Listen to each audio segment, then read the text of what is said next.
Good morning అండి. చాలామందికి పన్నీర్ చేయడం రాదు కదా! అలా పన్నీర్ చేయడం రాకపోయినా కూడా కర్రీ చేసేసుకోవచ్చండి. అది ఎలాగా ఏంటి అంటే, ఇంకా ఇలా కర్రీ చేసుకొని చపాతీ తింటే చాలా బావుంటదండి. ఇక్కడైతే ముందుగా అయితే ఇంక చపాతీ పిండి కలిపేసి పక్కన పెట్టేసుకుంటున్నాను. ఏమీ లేదు, మనకి పాలు విరిగిపోతాయి కదా! విరిగిపోయిన వెంటనే అవి వడకట్టేసుకోండి. వడకట్టేసుకొని చక్కగా దాన్ని చేత్తో ఇలా పిండేసినట్లయితే మనకి కొంచెం గుజ్జులా వస్తది. అది ఫ్రిడ్జ్‌లో పెట్టేసేయండి. ముందు రోజు ఫ్రిడ్జ్‌లో పెట్టేసి మరుసటి రోజు మనం ఇలాగా చపాతీ చేసేసుకోవచ్చు. మనం పన్నీర్ తయారు చేయాలి, క్యూబ్స్ లాగే రావాలి, ఇలాగే వండుకోవాలి అలా ఏమీ లేదన్నమాట. ఇలా కూడా వండేసుకోవచ్చు. చాలా బావుంటది. ఇప్పుడు అది ఎలా వండుతున్నాను ఏంటని మీరు కూడా చూసేయండి. ముందుగా వచ్చేసి ఒక కడాయి అయితే పెట్టేసుకొని, అందులో కూరకు సరిపడా కొంచెం ఆయిల్ అయితే వేసుకున్నాను. ఇంకా అందులో వచ్చేసి ఇంకా పచ్చిమిర్చి, ఇంకా ఉల్లిపాయ అయితే వేసుకొని వేయించేసుకోవాలి. చాలా బావుంటదండి. ఇంకా పన్నీరు అంటే చాలామందికి బయట తెచ్చుకోవడము ఇష్టం ఉండదు. ఇంట్లో చేద్దామంటే ఇంట్లో చేయడానికి రాదు. అప్పుడు చాలా ఫీల్ అయిపోతూ ఉంటారు. అయ్యో! మనం కూడా పన్నీర్ అంటే ఒకవేళ వచ్చినా కూడా చేయడానికి కొంచెం కష్టంగా ఉంటది కదా! మళ్ళీ దాన్ని వడకట్టి, మళ్ళీ ఒక క్లాత్‌లో పెట్టి, దాని మీద వెయిట్ పెట్టి అలా చాలా సేపు ఉంచేసి, తర్వాత ఫ్రిడ్జ్‌లో పెట్టి, ముక్కలు కట్ చేసి ఇలా ఉంటది కదా! ఇంక అలాంటి పని ఏమి అవసరం లేదు. ఇంకిలా వండేసుకోవచ్చమాట మనం. ఇంక ఉల్లిపాయ వేగడానికి కొంచెం ఉప్పు, పసుపు వేసేసి అయితే చక్కగా వేయించేసుకోవాలి. ఇంక ఉల్లిపాయ అయితే మంచి కలర్ అయితే వచ్చేస్తాయి. పచ్చిదనం పోతాయి చక్కగా. ఇంకిలా కొంచెం మూత పెట్టి మగ్గనిస్తే ఏంటంటే తొందరగా అయిపోతాయన్నమాట. ఇంక దాని తర్వాత వచ్చేసి ఇంక కట్ చేసి పెట్టుకున్న టమాటా మీ ఇష్టమండి. మీరు ఎన్ని టమాటాలు వేసుకుంటారో వేసుకోవచ్చన్నమాట. చాలా బావుంటదండి. కర్రీ, పూరీకి, చపాతీకి ఇంక అద్దిరిపోతది. చాలా అంటే చాలా టేస్ట్‌గా ఉంటది. ఇంకా ఇలాగ పన్నీర్ తయారు చేసుకోవాలి, ఇంకా మనకు రాదు అన్న బాధ లేదన్నమాట. ఇలా వండేసుకోవచ్చు. మనం మళ్ళీ పన్నీర్ తెచ్చుకొని ఒక్కోసారి ఇలా తురుముకుంటాం కదా! అలా తురుముకునే పని కూడా లేదన్నమాట. ఇలా కూడా చేసేసుకోవచ్చు. ఇంక ఇందులో టమాటా కూడా వేసుకొని, ఇది కూడా బాగా మగ్గే వరకు ఇలా మూత పెట్టేసుకొని ఉంచేసుకుంటే అది కూడా చక్కగా మగ్గిపోతది.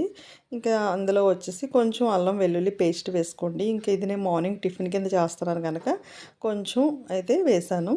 మీరు ఇష్టాన్ని బట్టి, మీరు తినేదాన్ని బట్టి వేసుకోండి, ఎక్కువ తక్కువ అన్నది.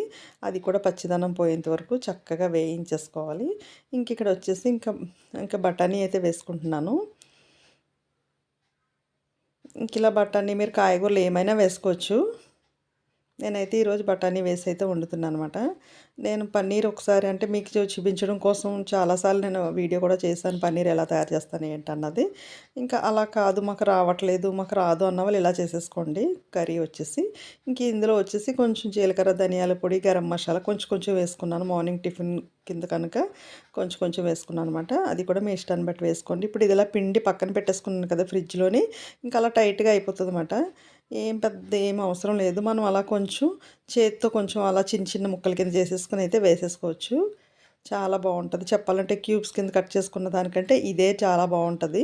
ఇలా చేసేసుకోండి. ఇంకా అలాగే చెయ్యాలి, అంత కష్టపడితేనే పన్నీర్ వస్తది అని మాత్రం అనుకోవద్దు. ఇలా కూడా రెడీ చేసేసుకోవచ్చు. కర్రీ అయితే అద్దిరిపోతదండి. గ్రేవీ గ్రేవీగా చాలా బావుంటది. ఇందులో ప్రోటీన్ ఎక్కువ ఉంటది కనుక ఇలాగ అప్పుడప్పుడు చేసుకొని తినండి. ఎప్పుడన్నా పాలు విరిగిపోతే ఏం చేయాలా అని మనకి పన్నీర్ చేయడం రాదు, దాన్ని ఏం చేయడం రాదు అని అనిపిస్తది కదా! అలాంటప్పుడు ఇలా వాటర్ తీసేసి ఫ్రిడ్జ్‌లో పెట్టేసుకోండి. ఇందులో తినేదాన్ని బట్టి కారం వేసుకొని అది కూడా చక్కగా ఫ్రై చేసి కొంచెం వాటర్ వేసుకోండి. ఎంత గ్రేవీ కింద చాలా బావుంటది కర్రీ వచ్చేసి. చపాతీ కూడా ఇందులో చాలా బావుంటది. ఇంకా మనం ఎన్ని తింటున్నామో లెక్క తెలీదన్నమాట. చాలా ఇష్టంగా తినేస్తారు. కర్రీ బావుంటే ఆటోమేటిక్‌గా మనం చపాతీలు తినేస్తాం కదా! ఇందులో పైనొచ్చేసి ఇంక కసూరి మేతి వేసుకోండి. చాలా టేస్ట్ బావుంటదండి. గ్రేవీగా చపాతీకి ఇంక అలా సూపర్‌గా ఉంటదన్నమాట ఈ కర్రీ వచ్చేసి. అందులో వచ్చేసి పైనైతే కొత్తిమీర వేసేసుకోండి. ఇంకా కొత్తిమీర ఏంటంటే కొంచెం ఎక్కువ వేసుకుంటే బావుంటది. మార్నింగ్ టిఫిన్‌కి ఇలా కొత్తిమీర అయితే చాలా బావుంటది. ఇక్కడ కర్రీ అయితే రెడీ అయిపోయింది చూసారా? చాలా అంటే చాలా బావుంటది. పన్నీర్ అలాగే తయారు చేసుకోవాలన్న బాధ లేదు. ఇక్కడైతే చపాతీ అయితే ఒత్తేస్తున్నాను. ఇలా చపాతీ చేసుకొని ఈ కర్రీ వేసుకొని తింటే అసలు ఎంత బావుంటదో తెలుసా? పన్నీరు చేయడం రాదు అన్న వాళ్ళైతే ఇలాగా చేసేసుకోండి. చాలా బావుంటది. కర్రీ అయితే సూపర్‌గా ఉంటది. మనం క్యూబ్స్ వేసి చేసుకునే దానికంటే ఇదే టేస్ట్‌గా ఉంటదన్నమాట. కొంచెం కూర కూడా వేసుకొని చాలా చపాతీలు తినేయొచ్చన్నమాట. కొంచెం కూరైనా సరిపోతది మనకి. ఇలా అయితే చపాతీ కాల్చేసుకొని చక్కగా వేడి వేడిగా ఆ కర్రీ వేసుకొని తిన్నామంటే మార్నింగ్ టిఫిన్ అద్దిరిపోతదన్నమాట. ఇంకా పిల్లలకైతే చాలా నచ్చేసింది. నేను ఎక్కువ శాతం ఇలాగే చేస్తాను. సింపుల్‌గా అయిపోతది. పెద్ద కష్టమేమి ఉండదు. ఆ పన్నీర్ చేసేటప్పటికి ఏంటంటే బోలెడు గిన్నెలయిపోతాయి. మళ్ళీ ఒక క్లాత్‌లో పెట్టి చెయ్యాలి. ఇలా చాలా ఉంటది కనుక కొంచెం అలా చేయడం రాదు అన్నవాళ్ళు, కొంచెం నాకులాగా కొంచెం బద్ధకంగా ఉన్నవాళ్ళు ఇలా తయారు చేసేసుకోండి. అంటే నేను అన్ని రకాలుగా ట్రై చేస్తాను. అలాగా చేస్తాను, ఇలాగా చేస్తాను. చాలా సులువు పద్ధతిలో నేను చేస్తాననమాట. నేను చేసే విధానం మీకు నచ్చినట్లయితే ప్లీజ్ అండి ఒకసారి ఇది ట్రై చేసి నాకు కామెంట్ పెట్టండి ఎలా వచ్చింది ఏంటన్నది. చాలా అంటే చాలా బావుంటది. మీకు కూడా నచ్చేస్తది. ఇక్కడ ఇలా చపాతీ కాల్చేసుకొని చక్కగా కర్రీ వేసుకొని తినేయడమేమాట. చాలా అంటే చాలా బావుంటది. మీకు కూడా నచ్చేస్తది.